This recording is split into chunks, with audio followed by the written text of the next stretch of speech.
प्रधानमंत्री नरेंद्र मोदी ने कहा है कि सरकार द्वारा शनिवार को घोषित आर्थिक उपायों से कारोबार के अवसर बढ़ेंगे और अर्थव्यवस्था का कायाकल्प करने में मदद मिलेगी। मोदी ने ट्वीट किया कि वित्त मंत्री निर्मला सीतारमण ने शनिवार को जो घोषणाएं की हैं, उनमें कई महत्वपूर्ण क्षेत्रों मसलन कोयला, खनिज, रक्षा, विमानन, अंतरिक्ष और परमाणु ऊर्जा को शामिल किया गया है। प्रधानमंत्री ने कहा कि इन उपायों और सुधारों से कारोबार के नए अवसर पैदा होंगे और इनसे आर्थिक रूपांतरण में मदद मिलेगी। प्रधानमंत्री ने कोविड-19 से प्रभावित अर्थव्यवस्था को उभारने के लिए 20 लाख करोड़ रुपए के आर्थिक पैकेज की घोषणा की थी। सीतारमण ने शनिवार को इसी पैकेज की चौथी किस्त का ब्यौरा जारी किया। केंद्रीय वित्त मंत्री निर्मला सीतारमण ने कहा है कि सरकार देश को विमानों के रखरखाव, मरम्मत और ओवरहॉल का हब बनाने के लिए कदम उठा रही है। सीतारमण ने शनिवार को आर्थिक पैकेज की चौथी किस्त की घोषणा करते हुए कहा कि यदि हम भारत को एक बड़ा केंद्र बना पाते हैं तो इससे नागर विमान ही नहीं, रक्षा विमान क्षेत्र को भी लाभ होगा और इससे सभी एयरलाइंस के लिए रखरखाव की लागत घटेगी और अंत में इसका लाभ यात्रियों को मिलेगा, उनके लिए यात्रा की लागत घटेगी। उन्होंने 6 और हवाई अड्डों की नीलामी सार्वजनिक निजी भागीदारी मॉडल के आधार पर करने की घोषणा की।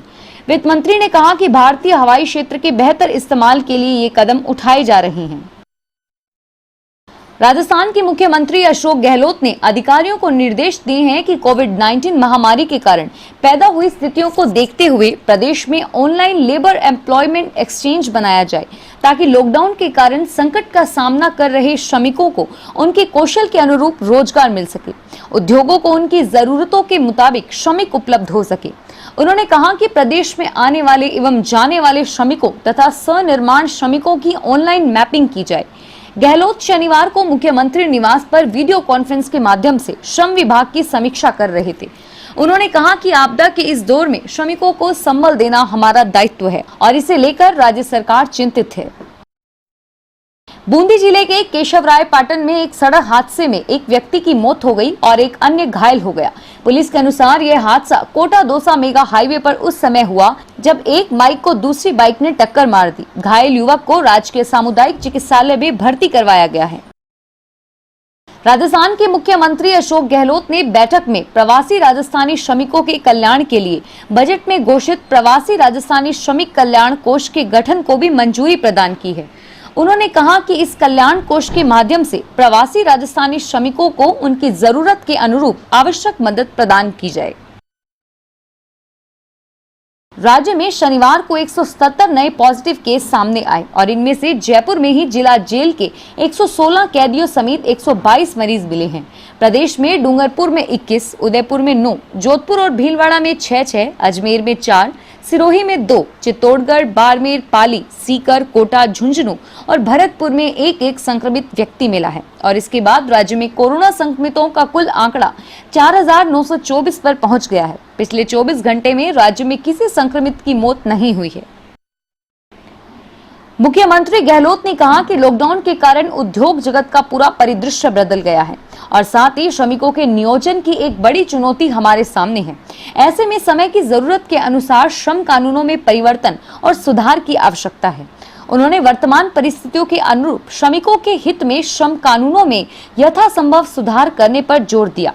उन्होंने श्रम विभाग की ज्यादा से ज्यादा योजनाओं एवं कार्यक्रमों को ऑनलाइन किए जाने के निर्देश भी दिए। बूंदी जिले के नैनवा के पास आज शराब से बड़ी पिकअप गाड़ी में आग लग गई। आग से गाड़ी में लगी 2.5 लाख रुपए की शराब भी जल गई।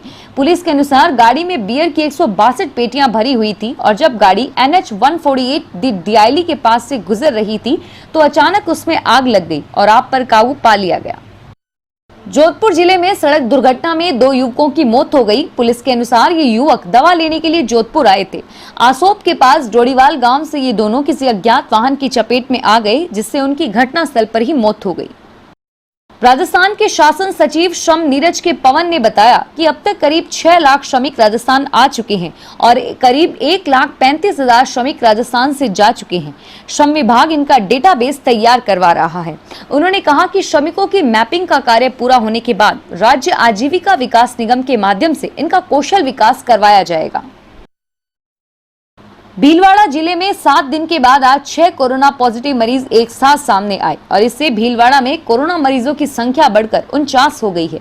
यह सभी मरीज अन्य जिलों से भीलवाड़ा में आए थे। प्रशासन ने सभी लोगों को क्वारंटाइन सेंटरों से आइसोलेशन वार्ड में भर्ती करवाया है। ये सभी मरीज जिले के रायपुर, करेड़ा, सहाड़ा और मांडल के हैं।